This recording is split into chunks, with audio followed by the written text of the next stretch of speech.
I was. I was.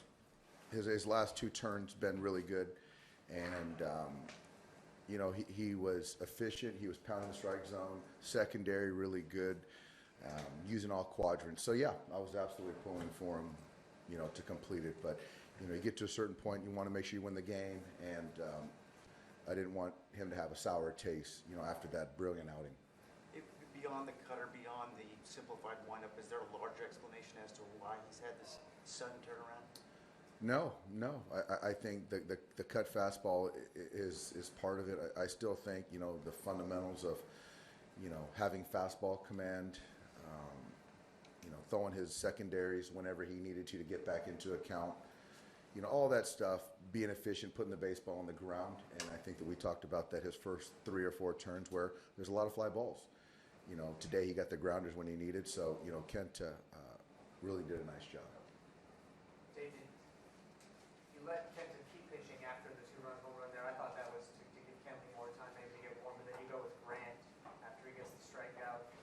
Were you thinking if anybody gets on at that point, then you go to Kenley? What was the thinking behind that? Well, it was McCutchen.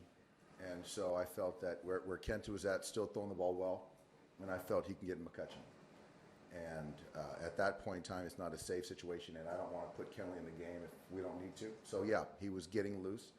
But to then get him in there in a non-safe situation, for me, I didn't like that.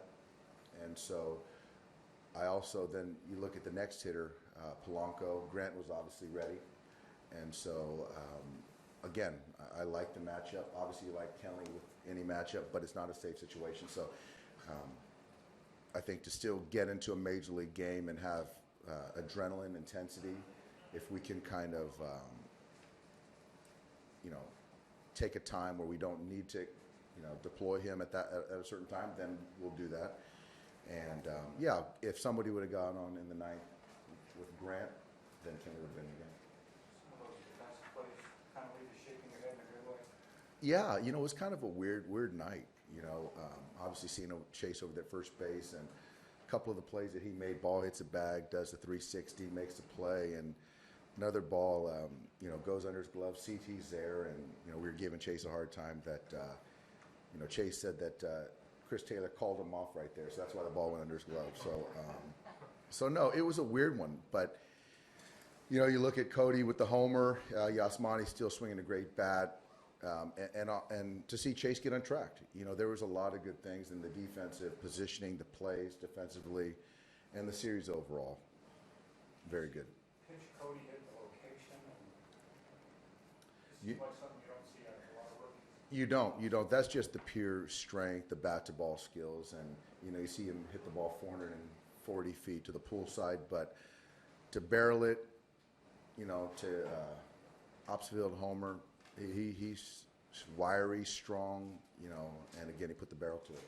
Given the news of tolls today, and you guys have been playing so well, to be able to kind of continue that, even though that's small disappointment, winning, 10 of 12, 4 straight sweep, it just seems like you guys just keep rolling along. We do, and it's a credit to the guys in the clubhouse that, regardless of injuries, noise, distractions, I don't think that we let it deter us or get in the way of us winning a baseball game. So as much as we all feel for Andrew in this situation, we still have had a baseball game to win, and we have more to play. So, guys are going to have opportunities, and we expect them to go out there and produce. You mentioned Chase got back on track. To your credit, you said it's only been a matter of time before Chase starts hitting the ball well again. What have you seen him do differently these past few games that have allowed him to get that? Well, his legs are back under him, and I think, one thing that you talk about Chase Utley, and I think that there's so many superlatives that we use, but, today he was going to be in the starting lineup, veteran player, and he opted to take part in a simulated batting practice with Brandon McCarthy today to get, 5, 6, 7 at-bats, essentially. And he had good at bats and took those into the game tonight. And on the heels of last night where he doubled off the wall, any opportunity he gets to get better or help our club get better, he does that. Did you order Rich Hill come out of that no-hitter? He had a no-hitter tonight? 505. Did he? Did he yell at Sailor like he yelled at me?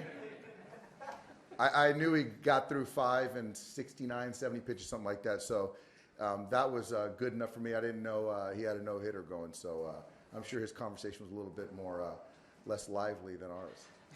Dave, can you clear something up from pregame? You mentioned in the short term Cody's going to play some left.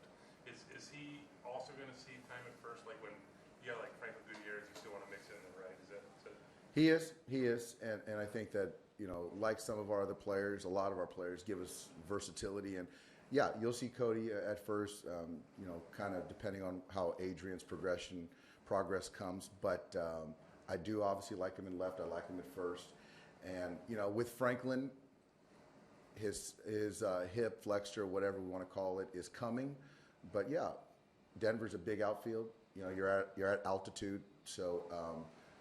I still like him in the batter's box, but I want to make sure he's not going to hurt himself playing defense too. Are he and Chris generally going to be in the lineup every day as long as they keep getting like this? I think so. I think yeah. You know, tomorrow with the night game, the late travel tonight, I see, you know, Barnes catching tomorrow, but I do see Chase at first and CTS. So I see outside of the catcher, I see the same lineup.